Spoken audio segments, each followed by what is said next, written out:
মর্মান্তিক দুর্ঘটনা। বিএসএফের গাফিলতিতে ড্রেন তৈরির সময় মাটি ধসে চাপা পড়ে মৃত্যু হলো 4টি শিশুর। সোমবার দুপুরে ঘটনাটি ঘটেছে উত্তর দিনাজপুর জেলার চোপড়ার দাসপাড়া পঞ্চায়েতের চেতনাগছ এলাকায়। স্থানীয় সূত্রে জানা গিয়েছে, সোমবার চেতনাগছ এলাকায় ভারত বাংলাদেশ সীমান্তবর্তী বর্ডার রোডে থাকা নিকাশি নালা তৈরির কাজ চলছিল। বিএসএফের তরফেই সেই কাজ করা হচ্ছিল। এই খনন কার্যের পাশেই খেলা করছিল বেশ কয়েকজন এলাকার শিশু। আচমকাই কাজ চলাকালীন মাটি ধসে চাপা পড়ে যায় 4 শিশু। ঘটনা জানাজানি হতেই শোরগোল পড়ে যায় এলাকা জুড়ে। তড়িঘড়ি তাদের উদ্ধার করে হাসপাতালে নিয়ে গেলে মৃত বলে জানান চিকিৎসকরা। যেটা শোনা যাচ্ছে 5 জন বাচ্চা ছিল, তার মধ্যে 4 জনকে উদ্ধার করা হয়েছে।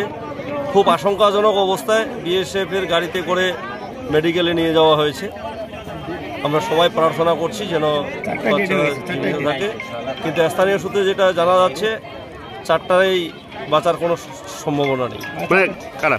ড্রেন যেটা দেখা যাচ্ছে তাতে হয়তো বিএসএফ তাদের সিকিউরিটির কারণেই, যে গভীরতা এবং চৌড়া ড্রেন বোঝা যাচ্ছে, তাতে বিএসএফ এর সুবিধার কারণেই হয়তো এখানে ড্রেন করা হচ্ছিল। এরিয়াটা কিন্তু বিএসএফ এর এরিয়া, বিএসএফ একবারে স্ট্রিম বর্ডার রোড থেকে ঠিক 10 মিটার 15 মিটারের মধ্যেই ড্রেন যেহেতু হচ্ছে।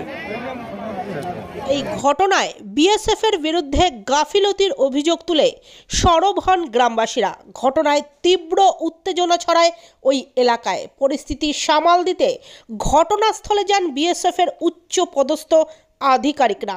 গ্রামবাসীরা বিএসএফ এর উচ্চ পদস্থ অফিসারদের ঘিরে বিক্ষোভ দেখাতে শুরু করেন। গ্রামবাসীদের অভিযোগ, এরকম যখন একটি নিকাশির কাজ হচ্ছে সে বিষয়ে এলাকার মানুষকে কোনো রকম সতর্ক করেনি বিএসএফ। শুধু তাই নয়, যে জায়গায় মাটি খোঁড়া হয়েছে সেখানে কোনোভাবে বাঁশ বা অন্য কিছু দিয়ে আড়াল করা হয়। আমরা যেখানে দেখছি যে মাটি নেই, এখন এটা তদন্ত সাপেক্ষ। কে কাটছিল, কেন কাটছিল, কি কাজে কাটা হচ্ছিল, এটা তদন্ত সাপেক্ষে আমরা নিশ্চয় পুলিশ, আমাদের স্থানীয় প্রশাসন রয়েছে, পুলিশ রয়েছে, নিশ্চয় বিএসএফও তাদের বিভাগীয় তদন্ত নিশ্চয় করবেন। এই তদন্তের উপরে সুবিচার পাবে এখানকার গ্রামবাসী, এটুকু আমরা বলতে পারি। क्या कांड हुआ उसके बारे में हम कुछ नहीं जानते। क्या हुआ, क्या पहले वो पहले हुआ है।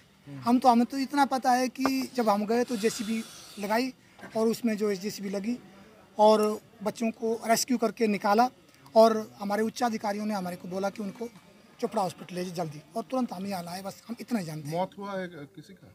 अब ये तो डॉक्टर बता सकते हैं। हम तो इसके बारे में इसके बारे में तो क्योंकि हमने तो नहीं देखा उधर, तो ये तो डॉक्टर बता सकते हैं। हमें यहाँ डॉक्टर के स्पुर्द कर। हुआ क्या था, हुआ क्या?